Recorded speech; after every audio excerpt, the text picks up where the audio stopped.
ভিডিওটি সম্পূর্ণ শেষ করে দেখবেন। নতুন মায়েরা সাবধান, এই ভুলগুলো শিশুর সাথে করছে না তো। নাম্বার 1, শিশুর চোখে কাজল দিবেন না। এতে শিশুর চোখে সমস্যা সৃষ্টি হতে পারে। তাছাড়া এখনকার কাজলে বিভিন্ন ধরনের কেমিক্যাল থাকে, সেখান থেকে ইনফেকশন হতে পারে। নাম্বার 2, শুয়ে বাচ্চাকে দুধ পান করালে যে কোনো সময় শ্বাসনালীতে ঢুকে যেতে পারে।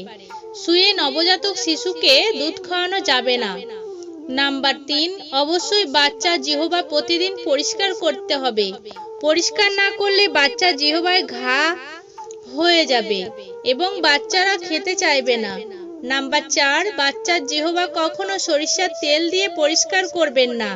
অবশ্যই কুসুম গরম পানি দিয়ে জিহ্বা পরিষ্কার করবেন। নাম্বার 5, নবজাতক শিশুর শরীরে সরিষার তেল ব্যবহার করবেন না। এটা শোনার পর অনেক মায়েরা এসে বলবে, আমার মা বাবারা তো আমাকে দিয়েছে, আমার তো কোনো সমস্যা হয়নি।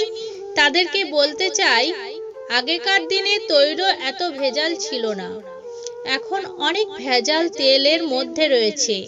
তবে অবশ্যই ভালো অলিভ অয়েল ব্যবহার করবেন। নাম্বার 6, অনেকে আছেন বাচ্চাকে বুকের উপর আদর করে ঘুম পাড়ায়, এটা কখনোই করবেন না। নাম্বার 7, নবজাতকের শরীরে কখনো পাউডার মাখাবেন না, এতে শিশুর অ্যালার্জি হওয়ার সম্ভাবনা থাকে। নাম্বার 8, অতিরিক্ত ঠান্ডা বা অতিরিক্ত গরম পানি দিয়ে আপনার সন্তানকে গোসল করাবেন না। গোসল করানোর সময় অবশ্যই কনুই দিয়ে পানি চেক করে নেবেন। নাম্বার 9, অনেক মায়েরা বুকের দুধ থাকার পরেও বাচ্চাকে মোটা বানানোর জন্য ফর্মুলা দেয়। মায়ের বুকের দুধের বিকল্প আর কিছুতেই নেই। নাম্বার 10, বাচ্চাকে মায়ের বুকের দুধ খাওয়ানোর পর অবশ্যই ঢেকুর তুলাতে হবে। বাচ্চাকে সোজা করে রেখে আস্তে আস্তে ঢেকুর তুলাতে হবে বা বমি করে ফেলে দেবে। নাম্বার 11, শিশুর ডায়াপার সময় মতো চেঞ্জ করতে হবে, নয়তো শিশুর ঠান্ডা লেগে যাওয়ার আশঙ্কা থাকে। নাম্বার 12, শিশুকে সঠিক টাইমে গোসল করাতে হবে। 2টা থেকে 3টার পর গোসল করালে শিশুর ঠান্ডা লেগে যেতে পারে। নাম্বার 13, অনেকে আছে বাচ্চা দেখলে গাল ধরে, টানাটানি করে, এটা কখনো করতে দিবেন না। নাম্বার 14, জন্মের পর প্রথমে 28 দিন বা 4 সপ্তাহ শিশুর ত্বকে অতিরিক্ত কোনো কিছু ব্যবহার করার প্রয়োজন নেই।